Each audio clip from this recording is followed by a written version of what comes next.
La beauté est plaisir. L'amour chante l'avenir. Voir le futur, se montrer toujours aussi pur, cela nous est offert par l'écoute attentive et fière de notre beauté féminité qui monte vers notre esprit et nous montre tout à tout prix. Il faut donc comprendre une chose, et que l'amour qui se donne et qui aussi nous le dit, faites ce que je vous demande dans la vie, afin de recevoir cet amour et ce miracle paradis. Chaque chose dans la vie fonctionne comme ceci. Ainsi, il faut réellement être conscient que l'amour se donnera à l'homme vaillant et que si une femme est aussi courageuse, tout lui sera offert au moment venu. Il faut seulement se laisser aller, écouter cette beauté.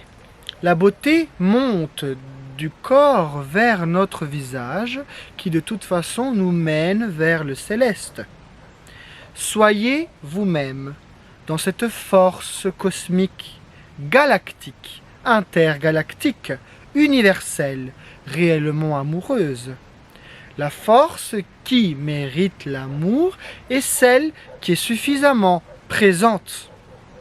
La force, lorsqu'elle est présente, elle reçoit puissance. Ainsi, le réel libre arbitre qui donne beauté advient entre ces deux choix donnés par Dieu divin, miséricordieux, qui montre la liberté et le sérieux. Le choix advient entre la fractale et l'opposé de la fractale, ce qui est stagnation, qui n'est donc pas fractale. Effectivement, c'est quelque chose d'étrange, car de toute façon, le mal, la personne qui choisit de ne pas être gentille, est étrange par sa nature, ça je vous le dis. La fractale est infinie, dans chaque point décidé. Ainsi, tout être vivant qui décide de se laisser aller à la nature pour vivre de façon naturelle et vivre ainsi la fractale, atteindra son infini, son abondance, sa prophétie, son miracle. Cela est certain.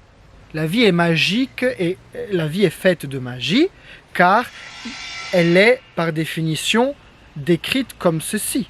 Elle est celle-ci. Elle est une vie magique. La personne qui décide de ne pas suivre son infini, sa croissance, recevra tout autre et ce sera quelque chose de réellement douloureux à la fin. On dit toujours la vérité prend l'escalier et le mensonge a pris l'ascenseur. De toute façon, à un certain moment, cela est aussi vrai, puisque le mensonge essaye de toujours aller plus vite que la nature et la réalité. Il n'est pas sage d'aller plus vite que la réalité même. Notre instinct nous dit, il est temps de manger, il est temps de se reposer, il est temps de se divertir, et il est temps maintenant de découvrir. Il faut s'amuser, il faut réellement vivre cette vie. Tout ce que nous vivons dans cette vie, aussi miraculeux qu'il soit, qu'il en est, c'est quelque chose qui existe dans cette vie. Il faut avoir la foi, ça c'est sûr, pour atteindre l'espoir, l'humilité. Avoir la foi, cela veut simplement dire, avec humilité, je me laisse aller à l'espoir. Car se dire qu'il faut avoir la foi et que c'est quelque chose qu'il faut forcer, non, avoir la foi, c'est être gentil. Tout en étant gentil, beaucoup de sensations, beaucoup d'émotions peuvent nous traverser. Mais si, à la fin de cette expérience, nous avons fait le choix correct, la beauté arrive, le sentiment plaisant est là, l'assurance est apparue, on se sent tout puissant et on est réellement prêt pour affronter l'avenir. Ainsi, Dieu nous le dit. Lorsque tu seras toi-même abandonné vers le ciel, cette nature toute nue, ou peut-être tu te sentiras aussi à dépourvu.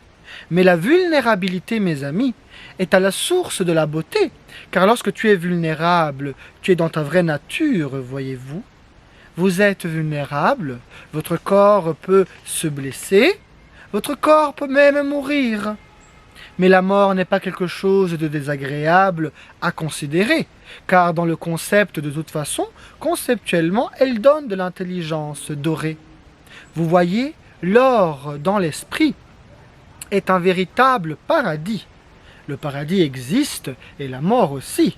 Quelle est la véritable définition, le véritable rôle objectif, l'objective vie de cette mort? La vie, la mort. Oui, la mort est étrange, car nous ne sommes plus en mesure de vivre notre sexualité à travers le corps. Mais la conscience n'est pas uniquement sexuelle dans un corps, c'est-à-dire elle peut aussi vivre de façon transcendantale dans l'au-delà, c'est-à-dire dans le firmament, au niveau du firmament. Cela aussi est possible. Mais ce qui est plus concret dans cette vie en troisième dimension, c'est que la beauté apparaît et elle monte du bas du corps vers le visage, et lorsque la beauté est apparue, on se sent réellement tout-puissant et le monde changera. La boîte de Pandore est ouverte. La réalité est manifestée. Le sentiment de réalité est quelque chose de concret, de cette troisième dimension. Tout ce qui est prémonition, tout sentiment prémonitoire, dit féminin, est réellement peut-être vague, ou en tout cas onirique, c'est un rêve, mais qu'est-ce qu'il y a dans notre réalité de plus beau que de la vivre comme nous vivons le rêve? L'équilibre parfait est le monde onirique donc, en étant éveillé, et de vivre le rêve.